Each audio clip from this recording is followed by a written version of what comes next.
સવાર ઉઠીને આપણે ચા પીવી જોઈએ કે પછી કોફી પીવી જોઈએ? હવે ભારત અને પાકિસ્તાનનું જેટલું જૂનું યુદ્ધ છે એનાથી પણ જૂનું યુદ્ધ આ ચા અને કોફી લવર્સ વચ્ચે ચાલે છે.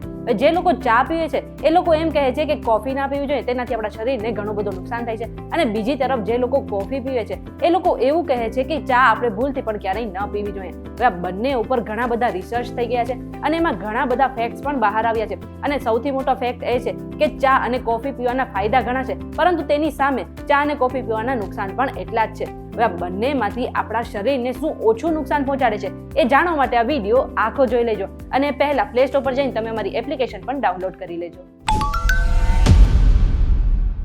તમે આવી ગયા છો વીટીવી ડિજિટલ પર અને મારું નામ છે મેઘા. હવે સામાન્ય રીતે જેમને એક વખત ચા અને કોફી પીવાની આદત પડી જાય છે એમને જીવનભર આ આદત ક્યારેય નથી છૂટતી અને આને જ કારણે તેમના શરીરને ઘણો ફાયદો પણ થાય છે અને નુકસાન પણ થાય છે. હવે ચા અને કોફી પીવાના ફાયદા વિશે વાત કરી લઈએ તો નેશનલ લાઇબ્રેરી ઓફ મેડિસિનના એક રિસર્ચ મુજબ કોફીમાં ફાઈબરનું પ્રમાણ વધારે હોય છે, જ્યારે ચામાં ફાઈબર હોતું જ નથી. હવે એક કપ કોફીમાં 1.1 થી લઈને 1.8 ગ્રામ સુધીનું ફાઈબર હોય છે અને આ જે ફાઈબર છે એ આપણા પાચન તંત્ર માટે ખૂબ જ સારું માનવામાં આવે છે. અને બીજી તરફ ચામાં જરા પણ ફાઈબર નથી હોતું અને રિસર્ચ એવું કહે છે કે કોઈ પણ એક વ્યક્તિને આખા દિવસમાં ઓછામાં ઓછું 25 થી 35 ગ્રામ ફાઈબરની જરૂર પડે છે. એટલા માટે આ રીતે જો જોવામાં આવે તો કોફીનું સેવન વ્યક્તિ માટે વધુ ફાયદાકારક માનવામાં આવે છે. હવે બીજી બાજુ જો આપણે કેફીનની વાત કરી લઈએ તો એવું માનવામાં આવે છે કે આખા દિવસમાં એક વ્યક્તિએ ઓછામાં ઓછું 300 મિલીગ્રામ કેફીનનું સેવન કરવું જોઈએ અને જો તેનાથી વધારે કેફીનનું સેવન કરે છે તો આ કેફીન શરીરને નુકસાન પહોંચાડે છે.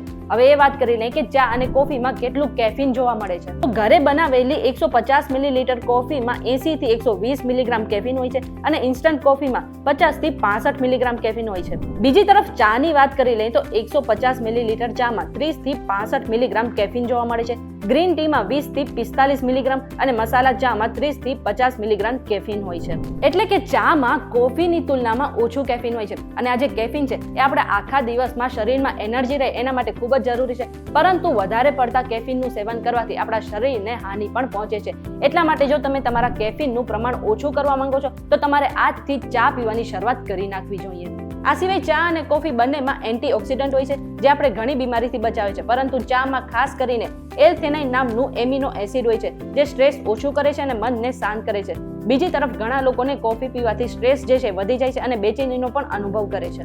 એટલે એક રીતે જોવા જઈએ તો આ જે ચા છે આપણા શરીરને ઘણો ફાયદો પહોંચાડે છે, પરંતુ જો તમારે આખો દિવસ એનર્જીથી કામ કરવું છે તો તમારે કોફી પીવી જોઈએ, પરંતુ આ બંને વસ્તુ તમારે માપમાં પીવી જોઈએ. ઘણા હેલ્થ એક્સપર્ટ એવું કહે છે કે તમારે આખા દિવસમાં 2 થી 3 કપ ચા પી શકો છો અને તેની સામે તમે 1 થી 2 કપ કોફી પી શકો છો. એટલા માટે તમે ચા અને કોફીનું સેવન કરો છો તો એમાં કશો વાંધો નથી, પરંતુ આ બંનેનું સેવન તમારે માપમાં કરવું જોઈએ. હવે આ બધી જ માહિતી અમે રિસર્ચ દ્વારા એકઠી કરી છે. કોઈ પણ સ્વાસ્થ્ય સંબંધિત સલાહ માટે તમારે ડોક્ટરની સલાહ ચોક્કસથી લેવી જોઈએ. આ વિડીયો તમને કેવો લાગ્યો કમેન્ટ કરીને જરૂરથી જણાવી દેજો અને જો તમને આ વિડીયો પસંદ આવે તો વિડીયોને લાઈક અને શેર પણ કરી દેજો અને આવા જ વિડીયોઝ જોવા માટે અમારી ચેનલ સાથે જોડાયેલા રહેજો.